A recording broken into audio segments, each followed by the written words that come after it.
Super cool.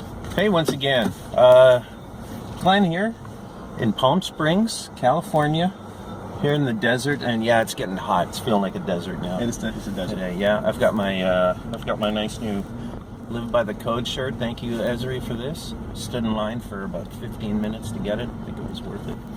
So I'm here going for a drive. We don't know where we're going really, but I'm here with Will Cadell. Will is from Prince George, British Columbia. The center of British Columbia. Right, you can and you'll probably detect that by Will's distinct Prince George accent. That's it. Can you tell? Yeah. It's from the Celtic part of Prince George. The Celtic part, yeah. Yeah. The Scottish region. Right. So Will and I go way back, although I actually don't even know if we've hung out we've been to a lot of events, I think, at the same time. We've never met connect in real life. Just across the interwebs. Crazy. Just across the internet. And we live in the same province, the same time zone. That's it. Yeah. Although you do have to take a float plane or something, I think, to get to get where I am. To get where you are? No, you can just drive. We're in the same piece of land. I'm on an island. You are on an island. I'm on. So Will,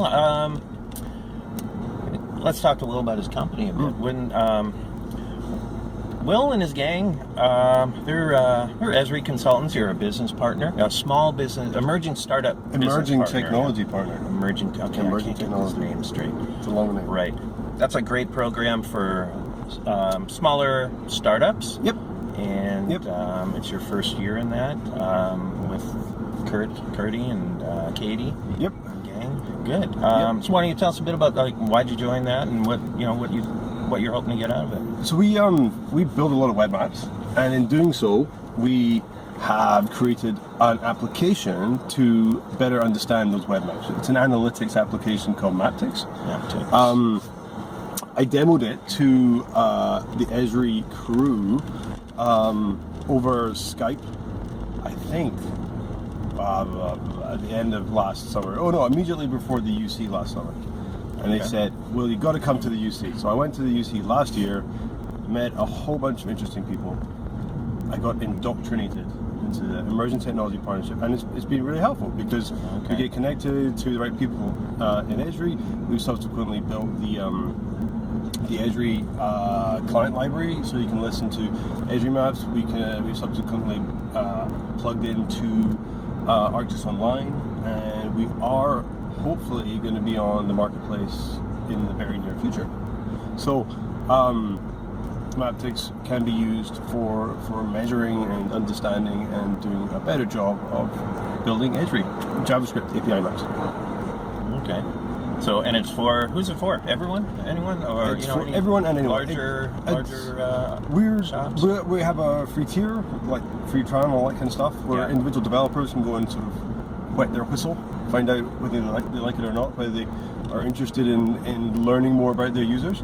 And we have sort of higher level tiers for enterprise, for governments who want to understand if their citizens are really engaging in their maps, for businesses who sell products via map, for realty companies who want to find out where people are looking, all this kind of stuff. So beyond just the analytics around people's activities, we also understand where those activities take place. So we can say, hey, people in this place are looking at this thing, and sort of create a greater level of sort of consumer insight beyond just the standard stuff. Yeah, I remember when you launched not too long ago. Not really too long ago at all. Yeah, no. That's an interesting kind of piece of the puzzle. It's a different piece. Yeah. It's a I talk to some people and they're kind of surprised it doesn't exist. I talk to other people and they are scratching their heads trying to understand what it is. And it depends on whether you're coming from the GIS side, where we're very used to creating a map once and then we feel it's done. We walk away from it and we go and create another map. Rather than thinking, oh, I wonder if I did a good job of that. I wonder if I can do a better job of that. And to start measuring those things, you really need to have baseline data. You need to understand what the traffic is. So here's a really challenging question. You've got traffic to your website. Your website has a map on it.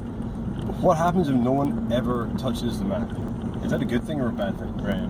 Yeah, so you've loaded all this JavaScript, spent a whole bunch of time making this thing, but what happens if no one ever interacts in any way or form? And you've still got staff that are doing stuff, maintaining and updating stuff. Well, so that stuff could be put to good use to make the map more functional, or maybe your map works on desktop, but it is a horrible mobile experience. All these kind of things. So we can start digging into that data. We can start helping you down the road of more kind of more lean, more experimental management techniques for web mapping.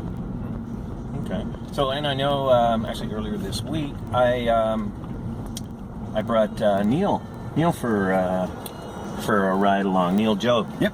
From Memphis, right? Yeah. And so you guys are doing stuff together. We're working on a package deal between us and Two them. for one? Not quite, but close. It's certainly a bargain.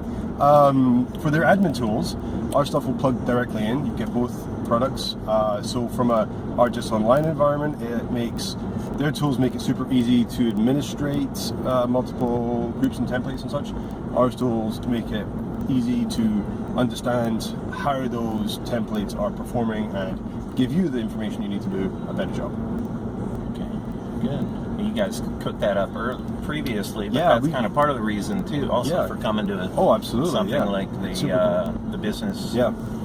You're at the business. What do they call it? The business partner. Yes. Yeah. Esri partner. Esri partner conference. Right. Yeah. The GeoGeeks team have been super helpful to us in getting our ArcGIS stuff up and running. So it's good. It's all good. Yeah. Nice. It's exciting times. Okay. So where can people find more info about Maptiks? I'm guessing Maptiks. Maptiks.com. Okay. Absolutely. Find more information about Sparkgeo, sparkgeo.com. Sparkgeo, right? That's your company. Sparkgeo's a company. Maptiks is a product. That's right. That's how it rolls. And GeoWill. GeoWill is the Twitter. Is the Twitter. Okay. Let's find out all about Will and Maptiks and that's it. How we changed the interweb. Good. Well, thanks for rolling along. It's been a wonderful experience. About 7 minutes. That's pretty good. It's been a wonderful experience. Very hot. Enjoy the week. I'm heading back to San Diego now, so I wish you could. You're actually going there, you said? When? Are you going there on Friday? Or was that someone else? Someone else. Oh, okay. Well, someone else. I'm going north. I'm going back to a place where I don't kind of sweat incessantly. Okay. Yeah. A little confused. Someone was buying me Patron last night, so. Yeah. Okay. All right. Well, thanks for watching. So long from Palm Springs. This is my final. You were my final guest, I guess. I get to round up. Sad to leave. I'm going to miss this heat. Yeah. But I get to enjoy San Diego a couple days. So thanks for watching, everybody. Thanks to EchoSec, my sponsor this week. Thanks to them. Check out echosec.net. Social location search engine driven by Esri geospatial data layers. Check them out. So long, everyone.